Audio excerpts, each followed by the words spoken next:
कह दिया ना कि मुझे भूख नहीं। आप हट क्यों कर रहे हैं? मैं आपका अनादर नहीं करना चाहता। मुझे अकेला छोड़ दीजिए। जब मुझे भूख लगेगी तब मैं खा लूंगा।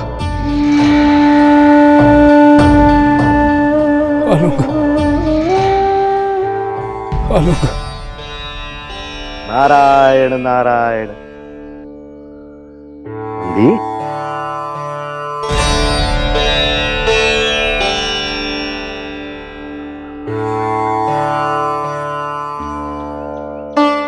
प्रणाम देवर्षि।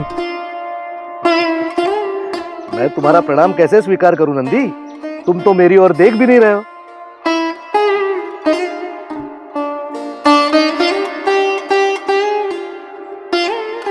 मुझे क्षमा कर दीजिए देवर्षि।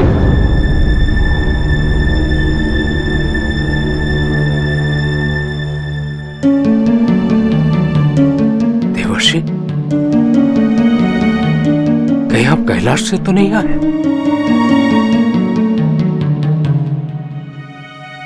बताइए देवर्षि, कैसे हैं मेरे प्रभु?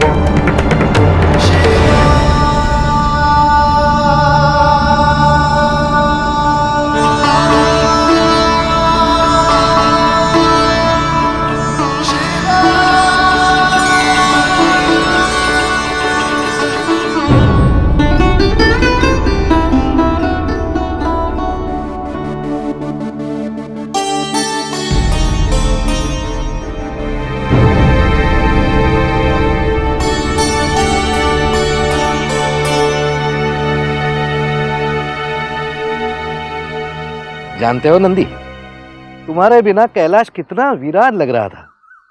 महादेव को भी तुम्हारी कमी बहुत दुख दे रही थी। इनसे रहा ही नहीं गया। देखो, स्वयं तुम्हें लेने चले आए।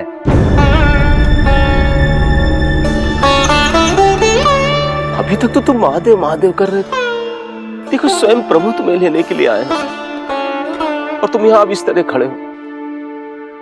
जाओ जाओ, जाकर उनका स्वागत सत्कार करो।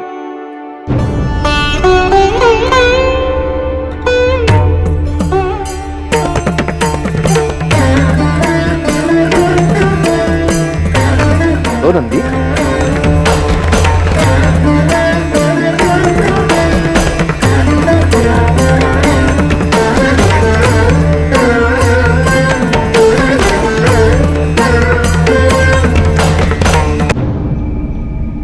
नंदी, मुझसे इतना रूठे हुए हो कि बात करना तो दूर, मेरी ओर देखना भी नहीं चाहते।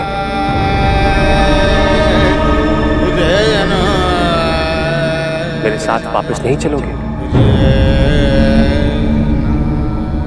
अपने घर कैलाश?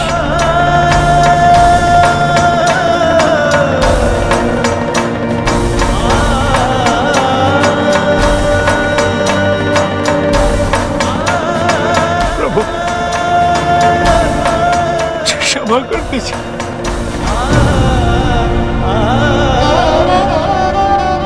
मेरे कारण आपको कष्ट हुआ, आपको यहाँ आना पड़ा। क्षमा कर दीजिए। नंदी, जब तक तुम मेरे साथ कैलाश वापस नहीं चलोगे, मैं यहीं रहूंगा।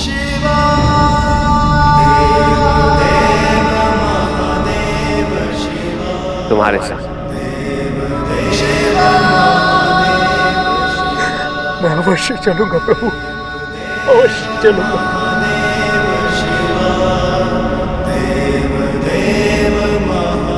तुमसे बड़ा भक्त मेरा शायद ही कोई हो नंदी। तुम मेरे सबसे प्रिय हो। आज मैं तुम्हें आशीर्वाद देता हूं। तुम्हारे कानों में आके जो भी अपनी प्रार्थना कहेगा वो मुझ तक अवश्य पहुंचेगी।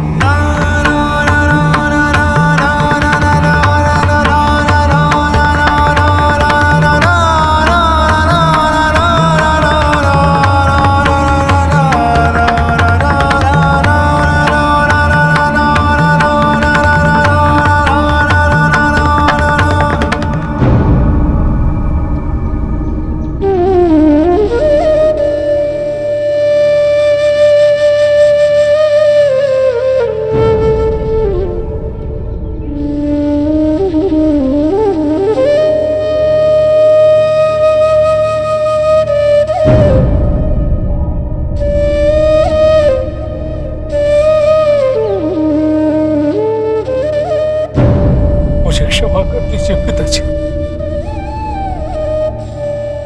मैं आपके पुत्र होने का दायित्व नहीं निभा पाया, मुझे क्षमा कर दीजिए। ऐसा पुत्र तो बड़े ही भाग्य से मिलता है। मैं कितना सौभाग्यशाली हूं कि स्वयं प्रभु तुमसे प्रेम करते हैं।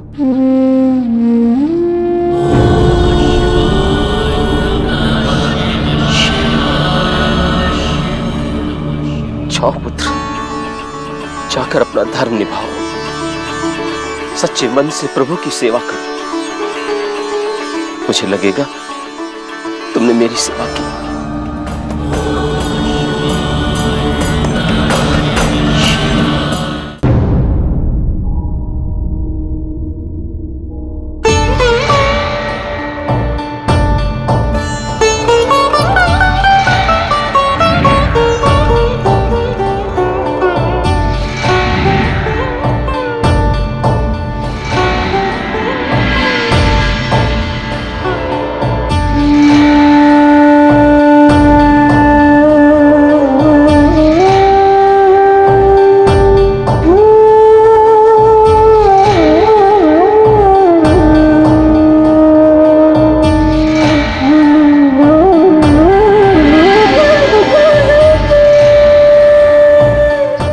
शुरू से ही रोहिणी से प्रेम करते थे,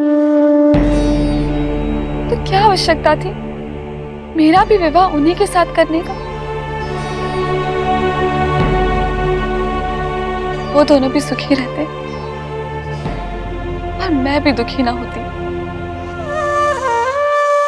तुम्हारे पिताश्री के हर निर्णय के पीछे उनकी एक ही मंशा रहती है, तुम सबकी भलाई, तुम सबका सुख।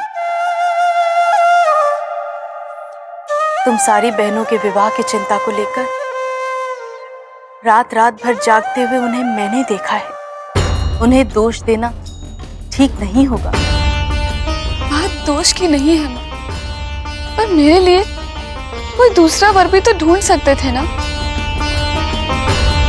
योग्य वर की परिभाषा क्या होती है माँ? कि ब्रह्मांड में कोई कितना समृद्ध, कितना शक्तिशाली है, क्या यही निर्धारित करता है योग्य वर? योग्यता को आंकने में प्रेम का कोई महत्व नहीं, संवेदनशीलता का कोई महत्व नहीं। पिताजी ने आवेग में आकर मेरा विवाह चंद्रमा के साथ कर दिया। उन्होंने परिणाम नहीं सोचा। इससे अच्छा होता कि वो मुझे यहीं रहने देते, अपने पास। मैं सुखी रहती।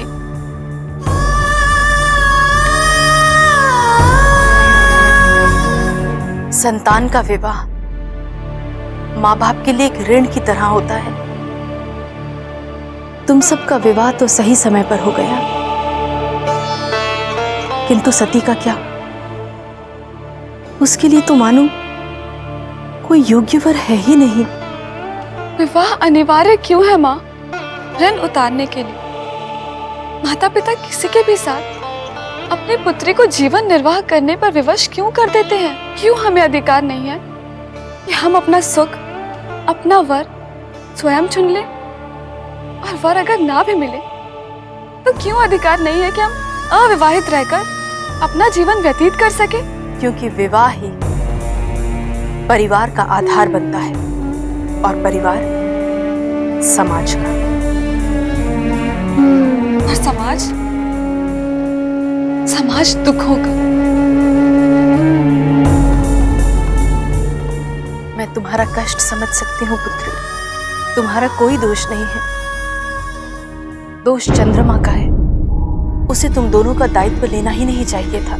और यदि विवाह किया है तो फिर ये भेदभाव क्यों? सती ने भी कई प्रयत्न किए, किंतु सब विफल। मुझे भी एक आशा सी बन गई थी यहाँ सबके बीच, वो कुछ क्षण मेरे साथ भी बिताएंगे। अब तो वो आशा भी टूट गई और ऐसे में दिन प्रतिदिन इस दुख को सहन करने का साहस भी छूटता जा रहा है। काश मुझे पता होता कि मैं क्या करूं। तुम अपने पिताश्री से बात करो, वो अवश्य कोई राह दिखाएंगे। नहीं माँ, पिताजी से इस संदर्भ में बात तो क्या, उन्हें इस बात का अंदेशा भी नहीं होना चाहिए। उन्हें चंद्रमा का ये बर्ताव कभी भी स्वीकार्य नहीं होगा और पिताजी का क्रोध कहीं चंद्रमा पर श्राप के रूप में ना बरस पड़े। क्या हुआ माँ? कुछ देख रही हूँ। क्या?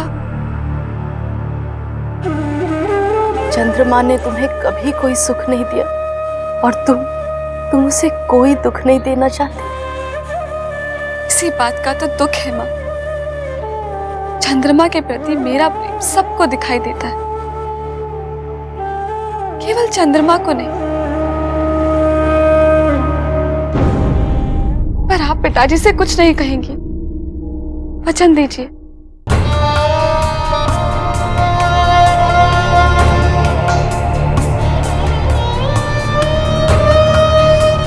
मैं वचन देती हूँ, लेकिन तुम भी मुझे वचन दो कि तुम कभी निराश नहीं होगी, कभी हारोगी नहीं। प्रेम में तो सभी हारे हैं माँ। जो जीत गया उसने प्रेम किया ही कहाँ।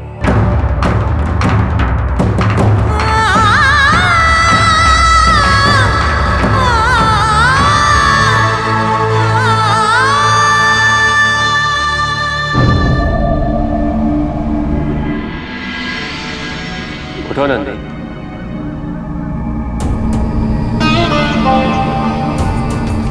ये स्वप्न नहीं, तुम यहाँ कैलाश पर मेरे साथ आओ। अब जाओ, विश्राम करो। नहीं नहीं प्रभु, इतने दिनों के बाद आपकी सेवा करने का पुनः अवसर मिला है। विश्राम करके मैं इसे व्यर्थ जाने नहीं दूंगा। हाँ प्रभु। नंदी, अब तुम्हारा दायित्व केवल मेरी सेवा करना नहीं है। तुम्हें जो दायित्व मैंने सौंपा है, मेरे भक्तों की प्रार्थना सुनने का, तुम्हें उसके लिए स्वयं को तैयार करना है। इसमें बहुत धैर्य की आवश्यकता होती है। निष्पक्ष होकर लोगों के कष्ट सुनना, उनके भेद रखना, ये आसान नहीं है। प्रभु, मैं आपको निराश नहीं करूंगा।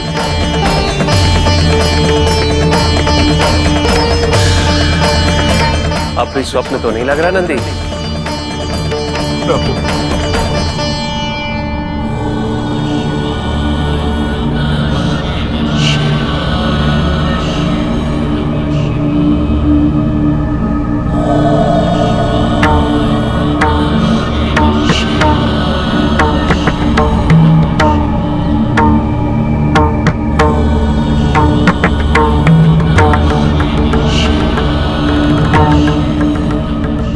स्वप्न समझ बैठा था प्रभु।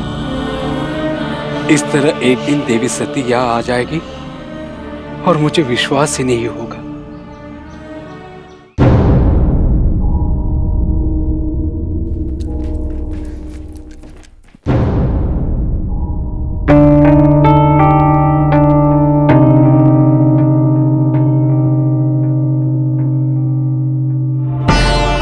आओ मदनी के।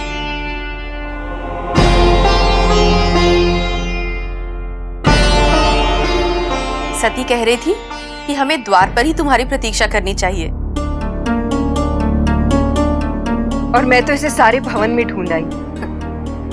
चले मदनिके, सती जब भी भवन से बाहर जाती है मुझे इसकी बहुत चिंता होती है। तुम इसका ध्यान रखना। तो फिर उसे ले जाने की आवश्यकता ही क्या है? मैं अकेली ही रंगराज के यहाँ जाकर रंग बनवा कर लौट आऊंगी। किंतु आज मुझे चिंता नहीं है क्योंकि तुम इसके साथ हो और मैं जानती हूं तुम इसकी रक्षा अवश्य करोगे।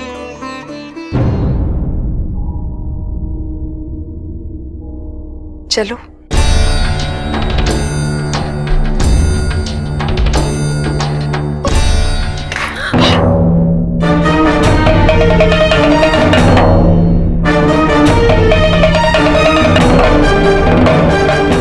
ओए माँ, ये तो अपशगुन हो गया।